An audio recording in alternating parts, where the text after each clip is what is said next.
Salam Servial. Selamat pagi teman-teman. Di pagi hari yang cerah ini kami akan membuat sebuah vlog yang bertemakan peninggalan kerajaan Samudra Pasai. Nama saya Alfa Edison dari kelas 10 di absen 2. Nama saya Roger Prawiro, absen 28. Nama saya Theodore Hidayat, absen 31. Dan nama saya Yosafat Yola Sandiwa, absen 32. Nah, karena kita terhalang oleh waktu dan tempat, maka kita tidak bisa untuk datang langsung ke tempat museum peninggalan kerajaan Samudra Pasai ini. Jadi kita memutuskan untuk melakukan sharing berdasarkan literasi yang sudah kita baca melalui vlog yang kita buat di sekolah ini. Oke, dalam hal ini sangat banyak hal yang menarik di dalam Samudra Pasai. Nah, di situ sangat unik-unik dan juga memiliki hal yang mendalam di dalamnya. Oke, untuk itu mari kita langsung cus ke dalam videonya.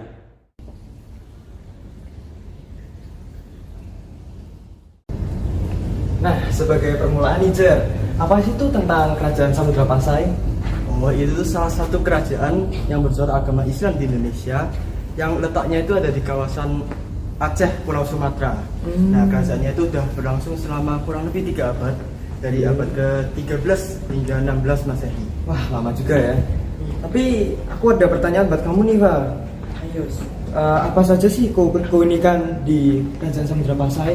Nah, keunikan di Samudra Pasai itu, Samudra Pasai menjadi kerajaan Islam pertama di Indonesia dan banyak sekali benda-benda sejarah sebagai peninggalan dari kerajaan Samudra Pasai tersebut di Indonesia.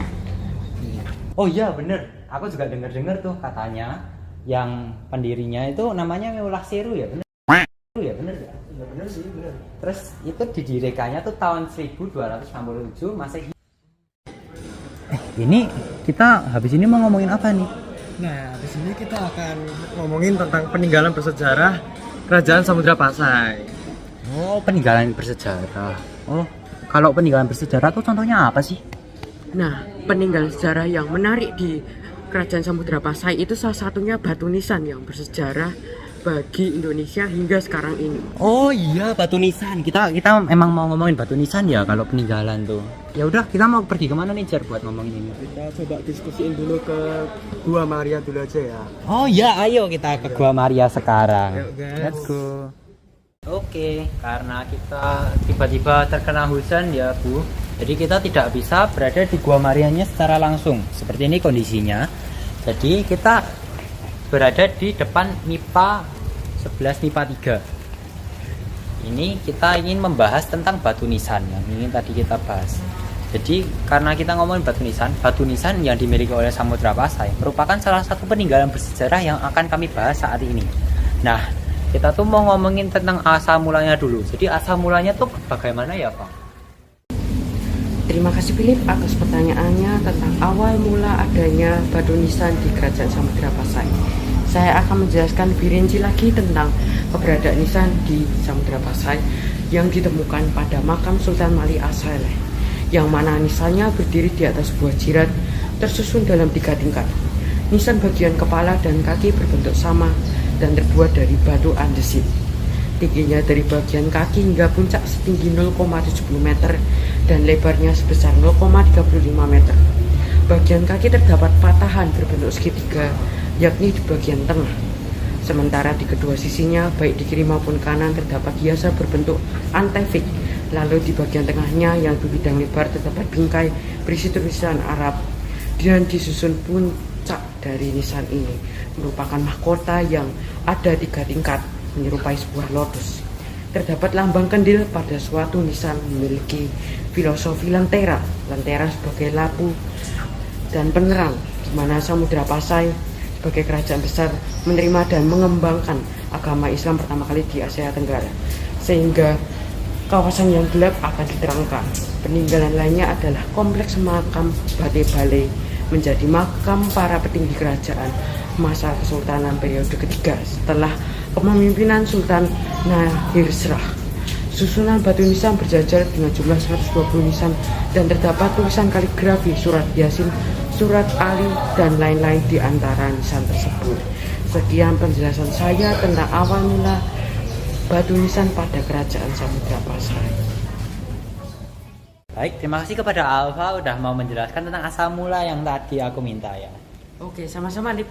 Oke, ini lanjut kepada menjelaskan. Jadi, tapi gimana ya bentuk batu nisannya? Ada keunikan tersendiri gitu nggak? Ada nggak? Ada sih kalau untuk batu nisan yang ada di Kerajaan Samudra Pasai ini. Jadi dalam perkembangannya, bentuk seni arsitektur Islam juga dapat dilacak pada bentuk makam dan nisan kubur. Dari penelitian Hasan Muarif Ambari, diketahui bahwa nisan kubur di satu daerah memiliki perbedaan dengan daerah lainnya. Di Aceh, nisan kubur ini juga dibagi atas tipe atau bentuk, yaitu ada Bukren Ele, ada tipe campuran Bukren Ele, dan ada juga tipe cylindric. Nah, bentuk-bentuk nisan kubur yang berada di daerah Aceh secara garis besarnya dibagi atas bentuk pipih, bentuk kerucut tegak, bentuk persegi tegak dengan pelebarannya.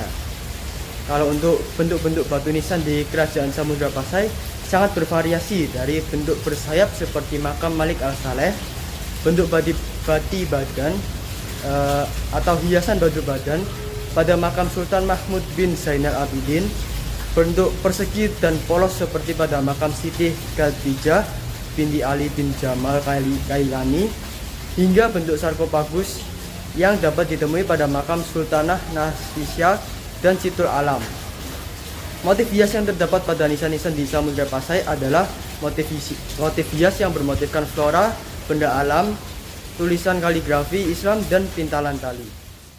Nah, makasih Roger sudah memberitahukan saya tentang apa itu bentuk batu nisannya. Oke, jadi aku udah mulai paham nih bentuk batu nisannya, asal mulanya. Tapi apakah ada pengaruhnya gitu buat apa gitu buat masyarakat sekarang gitu? Ada lah bro.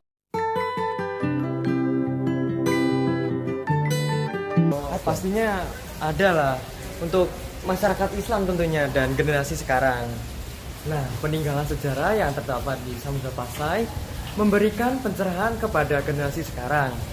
Nisan-nisan yang terdapat di komplek pemakaman Raja-Raja Pasai memiliki makna yang begitu dalam, penuh dengan nilai-nilai luhur, dan hal ini tidak terlepas dari ayat-ayat yang ditampilkan.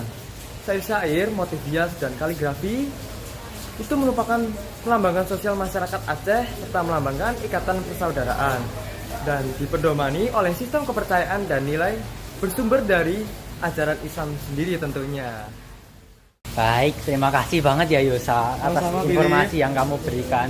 Tadi pengaruh tentang ke masyarakat kan ya berarti? Iya loh, masyarakat luas. Oh, jadi aku tuh udah dapat banyak informasi nih dari Alfa, Roger sampai Yosa.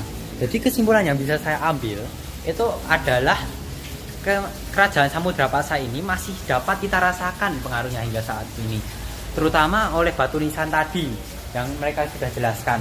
Nah, jadi yang sudah saya pahami itu kalau batu nisannya itu masih ada pengaruhnya sampai sekarang, apalagi dengan desain grafis yang tadi, wah itu sangat banyak banget yang bisa kita pelajari. Jadi sekian dari kesimpulan saya, terima kasih. Sekian dari kelompok 1 Samudra Pasai. Ini ada quote of the day by Alfa. Menciptakan suatu sejarah itu sulit, apalagi sejarah suatu kerajaan di Indonesia yang sangat besar. Maka dari itu kita sebagai generasi muda setidaknya mengetahui dan mengulas-ulas sejarah yang ada di dalamnya. Terima kasih. Salam Serviam.